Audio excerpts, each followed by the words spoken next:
नमस्कार दोस्तों, electro viral में आपका स्वागत है। सोचिए एक बड़ी फैक्ट्री में ना लाखों रुपए की एक बेहद महंगी और जरूरी मशीन अचानक चलते चलते जल जाती है। हाँ, और जब उनके इंजीनियर्स वहां चेक करने आते हैं तो उन्हें सब कुछ बिल्कुल नॉर्मल लगता है। एग्जैक्टली बाहर से सब ठीक था, ना कोई वोल्टेज स्पाइक हुआ, ना अचानक से पावर कट हुई और ना ही कोई शॉर्ट सर्किट।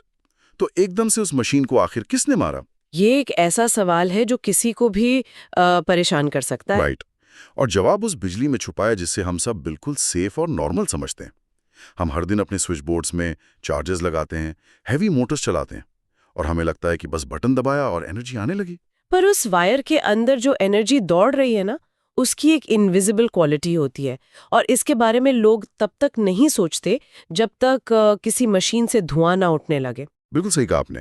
तो इसीलिए आज की इस गहन चर्चा में हम लोग एक बेहद महत्वपूर्ण रिपोर्ट के नोट्स और सोर्सेस को अनपैक कर रहे हैं, जो हमें इलेक्ट्रोवायरल चैनल से मिली है। इस सोर्स ने एक बहुत ही दिलचस्प और मैं कहूँगा डरावना सवाल उठाया है कि हार्मोनिक्स तो होते हैं, लेकिन कितने सेफ हैं और कितने डेंजरस।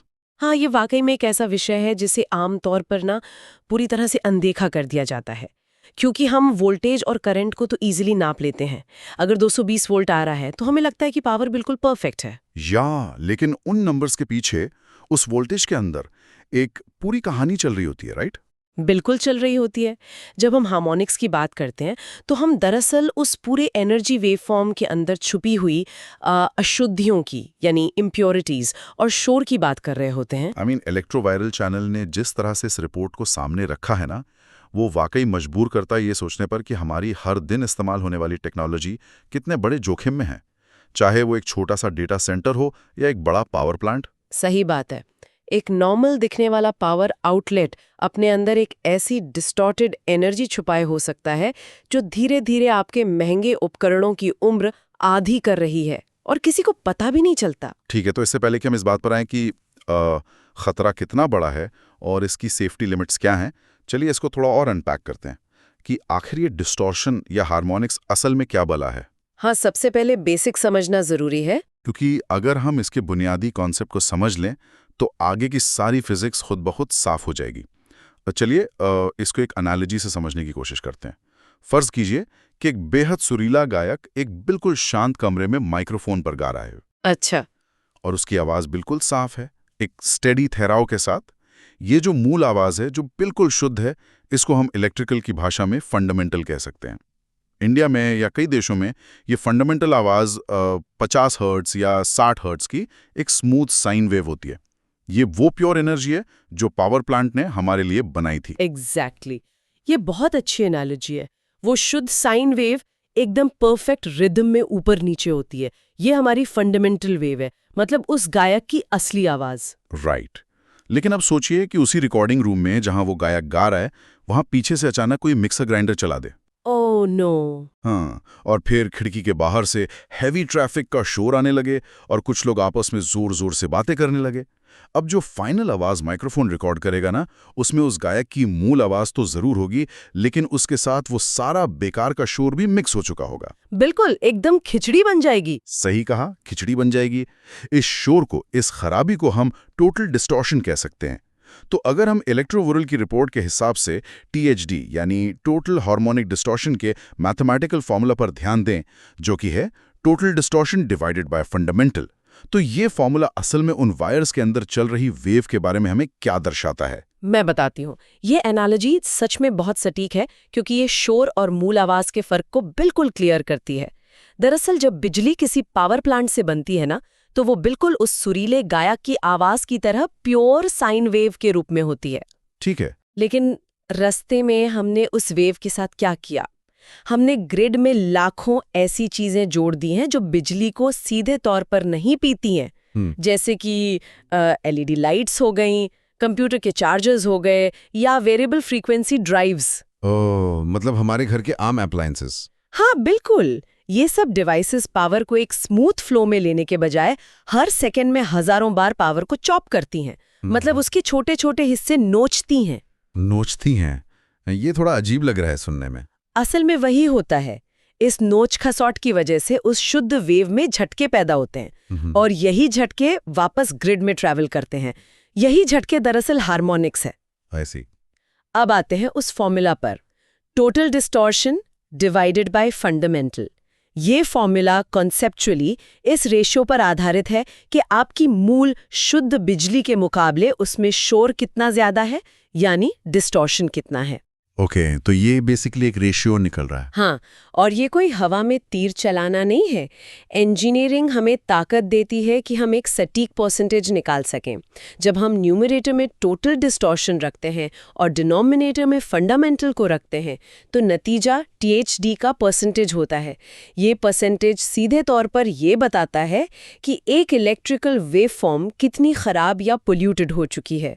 तो इसका मतलब है कि हमारे पास एक सटीक हेल्थ रिपोर्ट आ जाती है, एक स्पेसिफिक नंबर है जो हमें बता रहा है कि पावर क्वालिटी की हालत असल में क्या है। बिल्कुल वही। अगर THD 2% है तो मतलब गायक की आवाज़ ज़्यादा है और पीछे का शोर बहुत कम, लेकिन अगर वो भा जाए तो शोर गायक की आवाज़ पर हावी होने लगता है ना। सही पकड़ा। यहाँ सबसे हैरानगेज बात यह है कि हम उस इनविजिबल पावर की प्योरिटी को नंबर्स में देख सकते हैं। ये THD परसेंटेज किसी भी इलेक्ट्रिकल सिस्टम की लाइफ एक्सपेक्टेंसी यानी उसकी आयु का एक बहुत बड़ा इंडिकेटर होता है। वाओ। जब कोई engineer power quality analysis screen पे देखता है कि THD परसेंटेज लगातार बढ़ रहा है तो वो दरअसल एक ऐसी हेल्थ रिपोर्ट देख रहा है जिसमें एक बड़ी बीमारी का पता उसके लक्षण आने से पहले ही चल जाता है। और यही वो पॉइंट है जहां आकर दिमाग थोड़ा घूम जाता है और बात वाकई में बेहद दिलचस्प हो जाती है, क्योंकि अब हम उन नंबर्स की दुनिया में घुस रहे हैं जहां सेफ्टी और डेंजर की लाइंस तय होती हैं। इलेक्ट्रोवायरल की रिपोर्ट में जो डेटा दिया गया है वो लिमिट्स को लेकर एकदम डायरेक्ट है। हाँ, उन्होंने बाउंड्रीज बिल्कुल क्लियर रखी हैं। राइट। उन्होंने बताया है कि अगर THD 5% से कम है यानी लेस देन 5%, तो उसको सेफ कैटेगरी में रखा जाता है, मतलब सब बढ़िया है। लेकिन उन्होंने ये भी साफ लिखा है कि सिर्फ 10% पर आते ही ये सीधा डेंजर जोन बन जाता है। बिल्कुल डेंजर जोन है वो। अब यहाँ एक आम दिमाग जरूर पुशबैक देगा कि एक मिनट, ये जो 5% और 10% का फर्क है ये तो बहुत ही छोटा लग रहा है, सिर्फ 5% का ही तो जंप है ना। सुनने में तो छोटा ही लगता है। वही तो, अगर 5% सेफ है तो 10% एक रेड अलर्ट कैसे बन गया? और अगर हमें पता है कि ग्रिड में इतना शोर है तो हम इंजीनियर से ऐसी मशीन्स क्यों नहीं बनवा लेते जो 20% या 30% डिस्टॉर्शन आराम से झेल सकें? हम ऐसी कमजोर मशीनें क्यों बना रहे हैं जो सिर्फ 10% पर ढेर हो जाएं? ये एक बहुत ही लाजमी सवाल है। सबसे पहले मैं उस दूसरे हिस्से का जवाब देती हूँ कि हम सुपर मशीन्स क्यों नहीं बना लेते। हाँ, क्यों नहीं बनाते? दरअसल एक मशीन को हायर हार्मोनिक्स झेलने के लिए डिजाइन करने का मतलब है उसमें लगने वाले कॉपर और आयरन की मात्रा को कई गुना बढ़ा देना। अच्छा, मतलब मटेरियल बढ़ाना पड़ेगा। एग्जैक्टली। हाँ। इसका मतलब है कि एक आम मोटर जो शायद 10,000 रुपए की आती है वो आकार में 3 गुना बड़ी हो जाएगी और उसकी कीमत शायद 50,000 हो जाएगी। पूरी दुनिया का इंफ्रास्ट्रक्चर इस कॉस्ट को झेल ही नहीं सकता। ओह, आई सी। ये तो प्योरली इकोनॉमिक्स की बात हो गई। बिल्कुल। इसीलिए एक ग्लोबली एक्सेप्टेड सेफ्टी मार्जिन तय किया गया है जो कि 5% के आसपास है। 5% से कम को सेफ कैटेगरी में इसलिए रखा गया है क्योंकि मशीनें इस छोटी मोटी खराबी या एक्स्ट्रा हीट को अपने नॉर्मल कूलिंग सिस्टम से बाहर निकाल देती हैं, उन्हें प्रॉब्लम नहीं होती। ठीक है, ये कॉस्ट और साइज वाला लॉजिक तो समझ आता है, पर उस छोटे से गैप का क्या जो 5% सेफ है और 10% खतरनाक? ये किसी क्लिफ जैसा क्यों है? मतलब एकदम से खाई आ गई, ये किसी स्लोप या ढलान की तरह धीरे धीरे खराब क्यों नहीं होता? यही तो फिजिक्स का सबसे बड़ा ट्विस्ट है। इसको समझने के लिए ना स्किन इफेक्ट नाम के कॉन्सेप्ट को जानना पड़ेगा। Skin effect? जैसे हमारी स्किन? हाँ, कुछ वैसा ही। हार्मोनिक्स का असर लीनियर नहीं होता, यानी ये 1:3 के रेशियो में नहीं बढ़ता, ये एक्सपोनेंशियल होता है। जब हमारी 50 हर्ट्ज की शुद्ध बिजली किसी तार में से गुजरती है तो वो पूरे वायर के क्रॉस सेक्शन का इस्तेमाल करती है, मतलब अंदर बाहर सब जगह से। ओके, पूरा रास्ता यूज करती है। लेकिन जो हार्मोनिक्स होते हैं ना, उनकी फ्रीक्वेंसी बहुत हाई होती है, जैसे 150 हर्ट्ज, 250 हर्ट्ज या उससे भी ज्यादा। हाई फ्रीक्वेंसी की आदत होती है कि वो तार के बीचों बीच से नहीं गुजरती, वो तार की ऊपरी सतह यानी स्किन की तरफ पुश हो जाती है। वेट, क्या? तो इसका मतलब पूरा का पूरा कॉपर वायर यूज होने के बजाय वो एनर्जी सिर्फ वायर के बाहरी हिस्से से निकलने की कोशिश करती है। बिल्कुल। और आप खुद सोचिए, जब एनर्जी सिर्फ वायर की पतली सी स्किन से निकलने की कोशिश करेगी तो उसके लिए रास्ता छोटा पड़ जाएगा, राइट? हाँ, रास्ता तो सिकुड़ गया एक तरह से। सही पकड़ा। और रास्ता छोटा होने से वायर का रेजिस्टेंस अचानक से कई गुना बढ़ जाता है। इसीलिए 5% से 10% का जंप कोई छोटा जंप नहीं है। 10% THD आते आते वायर का रेजिस्टेंस इतना बढ़ चुका होता है कि उसके नुकसान करने की ताकत एक्सपोनेंशियल हो जाती है। बाप रे, मतलब वो 5 का जंप असल में बहुत बड़ा झटका है वायर के लिए। एक और चीज होती है, मशीनें एक पर्टिकुलर रिदम पर काम करने के लिए बनी है। जैसे हमारा दिल धड़कता है एक स्पीड पर, 50 हर्ट्ज उस मशीन की नेचुरल धड़कन है। ओके। लेकिन जब हार्मोनिक्स आते हैं तो वो उस मशीन को एक ही वक्त पर 150 हर्ट्ज और 250 हर्ट्ज की स्पीड पर वाइब्रेट करने पर मजबूर करते हैं। मशीन फिजिकली अपने ही खिलाफ लड़ने लगती है। ओह वाओ, ये तो सेल्फ डिस्ट्रक्शन जैसा हो गया। एग्जैक्टली ये वही पॉइंट है जहां एक हल्की सी खांसी एक गंभीर बीमारी में बदल जाती है। 10% पर आते आते वेवफॉर्म इतनी ज्यादा बिगड़ चुकी होती है कि वो मशीन के कोर फंक्शंस को तबाह करने लगती है। तो इसका मतलब ये हुआ कि हम इन नंबर्स के साथ बिल्कुल समझौता नहीं कर सकते। ये नहीं हो सकता कि चलो 8% या 9% है तो थोड़ा काम चला लेंगे। अगर लिमिट क्रॉस हो रही है तो इसका मतलब है सीधा फाउंडेशन पर हमला हो रहा है। सही कहा आपने। अगर हम इसको बड़े पैमाने पर एक मैक्रो लेवल पर देखें तो ये स्ट्रिक्ट नंबर्स इसलिए मायने रखते हैं क्योंकि सारे मॉडर्न इलेक्ट्रिकल सिस्टम्स इन्हीं सुरक्षा मापदंडों पर निर्भर करते हैं। एक लाइफ सपोर्ट सिस्टम पर चल रहा हॉस्पिटल ले लीजिए या दुनिया का डेटा हैंडल कर रहा एक बड़ा सर्वर फार्म। हाँ, उनके लिए तो ये सब बहुत क्रिटिकल है। बिल्कुल। ये सब इस भरोसे पर टिके हैं कि पावर क्वालिटी 5% THD की सेफ लिमिट के अंदर ही रहेगी। सेफ्टी लिमिट्स किसी ने हवा में तय नहीं की हैं। ये दशकों की रिसर्च और लाखों मशीनों के फेल होने के डेटा को एनालाइज करने के बाद बनाई गई हैं। इसलिए 10% एक रेड अलर्ट है। तो सब बातों का आखिर मतलब क्या है? जब हम ये डेंजर जोन समझ चुके हैं, उसकी फिजिक्स समझ ली है, तो ये जानना बहुत जरूरी हो जाता है कि जब ये 10% वाली लिमिट सच में क्रॉस होती है तो वास्तव में ग्राउंड लेवल पर, फैक्ट्री के फ्लोर पर क्या नुकसान होता है। हाई THD सिर्फ स्क्रीन पर दिखने वाला एक ग्राफ तो नहीं हो सकता। नहीं, इसका रियल वर्ल्ड इम्पैक्ट बहुत सिवियर होता है। इसको एक दूसरे प्रैक्टिकल उदाहरण से सोचते हैं। जैसे किसी कार के इंजन में हमने खराब, सस्ता और मिलावटी इंजन ऑयल डाल दिया हो। बाहर से देखा जाए तो कार एकदम चमचमा रही है, पेंट नया है, लेकिन जब कार चलती है तो वो खराब ऑयल इंजन के पुर्जों को अंदर ही अंदर घिस रहा होता है। हाँ, ये एनालॉजी बिल्कुल फिट बैठती है यहाँ, है ना? बाहर से सब नॉर्मल है, पर अंदर एक जंग चल रही है। तो THD के डेंजर जोन में होने पर इक्विपमेंट्स के साथ प्रिसाइसली फिजिकली क्या गलत हो रहा होता है? इलेक्ट्रोवायरल की सोर्स रिपोर्ट में ना इन इम्पैक्ट्स के 3 मुख्य परिणामों का गहराई से जिक्र किया गया है, जिसमें से सबसे पहला और सबसे ऑब्वियस असर है हीटिंग, यानी मशीनों में अत्यधिक गर्मी पैदा होना, जो हमने स्किन इफेक्ट के टाइम डिस्कस किया था। हाँ, वही स्किन इफेक्ट और मशीन की धड़कन वाला पॉइंट। जब आपकी बिजली की वेव डिस्टॉर्टेड होती है तो वो जो एक्स्ट्रा हाई फ्रीक्वेंसी एनर्जी है ना, वो किसी काम में नहीं आती। उस एनर्जी से कोई मैकेनिकल काम नहीं हो रहा होता। अच्छा, तो वो एनर्जी जाती कहाँ है? वो सिर्फ मशीन के अंदर घूमती है, रेजिस्टेंस बढ़ाती है और मशीन के अंदर मैकेनिकल वाइब्रेशंस पैदा करती है। ये सारी यूजलेस एनर्जी आखिर में गर्मी में बदल जाती है। एक मोटर का या ट्रांसफार्मर का अंदरूनी हिस्सा इस लगातार रहने वाली एक्स्ट्रा गर्मी को झेलने के लिए डिजाइन ही नहीं हुआ था। और जहाँ गर्मी है वहाँ इंसुलेशन के पिघलने का डर है। जो कोटिंग वायर्स पर होती है वो मेल्ट हो सकती है और उससे शॉर्ट सर्किट हो सकता है, राइट? एकदम सही कहा आपने। और यही हमें दूसरे मुख्य परिणाम की तरफ ले जाता है, लॉसेस, यानी ऊर्जा का पूरी तरह से बेकार जाना। सोर्स में 2 टर्म्स का बहुत उपयोग होता है, कॉपर लॉसेस और आयरन लॉसेस। रुकिए, इन टर्म्स को थोड़ा क्लियर करते हैं ऑडियंस के लिए। ये कॉपर लॉस और आयरन लॉस क्या होता है? थोड़ा आसान भाषा में बताएंगे। बहुत आसान है। कॉपर लॉस का मतलब है तार, जो कि मोस्टली कॉपर का बना होता है, उसमें फ्लो होने वाली इलेक्ट्रिसिटी का रेजिस्टेंस से टकराकर गर्मी में बदल जाना।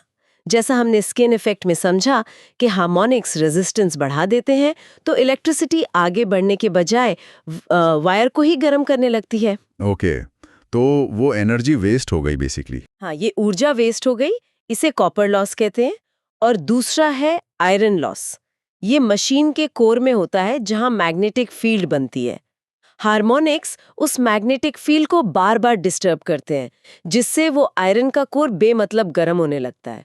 तो इसका ओवरऑल नतीजा क्या निकलता है? इसका प्रैक्टिकल नतीजा ये होता है कि आपका मीटर तेजी से घूम रहा है, बिजली का बिल पूरा आ रहा है, ग्रिड से एनर्जी खींची जा रही है, लेकिन मशीन उतना आउटपुट या उतना फोर्स नहीं दे रही। ओह माय गॉड, मतलब हम पैसा देकर पावर खरीद रहे हैं और उस पावर का एक बड़ा हिस्सा सिर्फ हमारे वायर्स को गर्म करके हमारी ही मशीनों को डिस्ट्रॉय करने में लग रहा है। ये तो दोहरा नुकसान है, पैसों का भी और मशीन का भी। और यही दोहरा नुकसान तीसरे और सबसे खतरनाक परिणाम को जन्म देता है, इक्विपमेंट डैमेज। जब एक मशीन लगातार महीनों तक in copper losses, iron loss और हाई हीटिंग के दौर से गुजरती है, तो उसके कंपोनेंट्स समय से पहले ही दम तोड़ देते हैं। वो अंदर से खोखली हो जाती है। हाँ, और यहाँ एक विशेष कंपोनेंट का जिक्र करना जरूरी है, कैपेसिटर्स। ये वो डिवाइसेस होते हैं जो आमतौर पर पावर फैक्टर को ठीक करने के लिए लगाए जाते हैं। लेकिन इन कैपेसिटर्स की एक खासियत होती है, उन्हें हाई फ्रीक्वेंसीज अपनी तरफ खींचनी आती हैं। वो एक स्पंज की तरह होते हैं। वेट, तो मतलब हार्मोनिक्स जो ऑलरेडी हाई फ्रीक्वेंसी पर हैं, वो सीधा इन कैपेसिटर्स की तरफ भागते हैं। बिल्कुल, कैपेसिटर्स उन सारे हार्मोनिक्स को अब्जॉर्ब करने लगते हैं और क्योंकि वो इसके लिए बने नहीं थे, वो ओवर करंट का शिकार हो जाते हैं, बेहद गर्म होते हैं और कई बार सीधा फट जाते हैं, लिटरली ब्लो अप हो जाते हैं। बाप रे, ये तो सच में डेंजरस है। हाँ, एक खराब वेवफॉर्म एक साइलेंट किलर की तरह लगातार काम करती रहती है।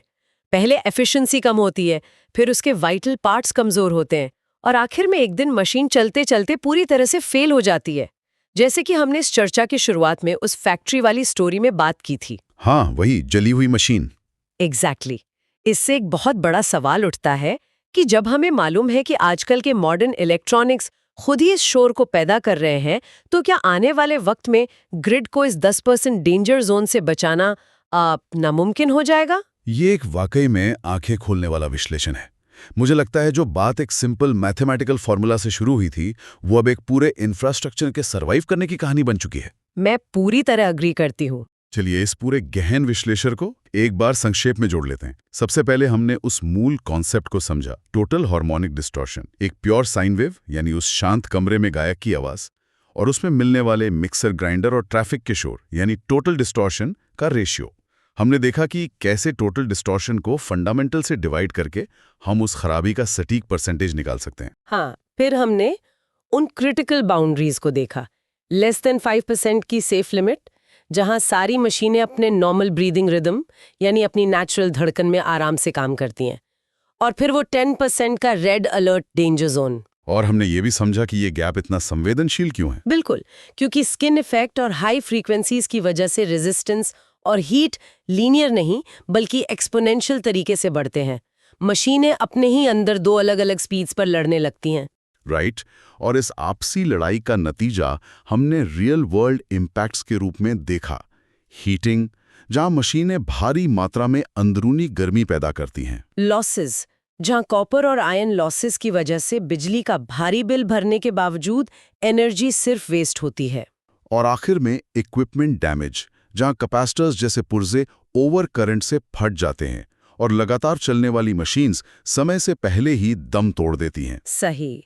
इन बातों को समझना ना केवल इंजीनियर्स के लिए बल्कि किसी के लिए भी इसलिए मायने रखता है क्योंकि जब ये समझ आने लगता है कि पावर की क्वालिटी को अनदेखा नहीं किया जा सकता, तभी आगे चलकर हम उन महंगे इक्विपमेंट्स और क्रिटिकल इंफ्रास्ट्रक्चर्स को उस साइलेंट डेथ से बचा सकते हैं। हाँ, अगर हम लिमिट में रहें तो बचाव संभव है। बिल्कुल। आज हमने नंबर्स को समझा, उन नंबर्स के पीछे की फिजिक्स को देखा और ग्राउंड रियलिटी को परखा। इलेक्ट्रोवायरल की इस रिपोर्ट ने उस इनविजिबल एनर्जी को एक नया रूप दे दिया है। पर इस सारी डीप डिस्कशन के बाद मेरे दिमाग में एक ऐसा ख्याल घूम रहा है जो शायद दिमाग से जाए ना। अच्छा, कैसा ख्याल?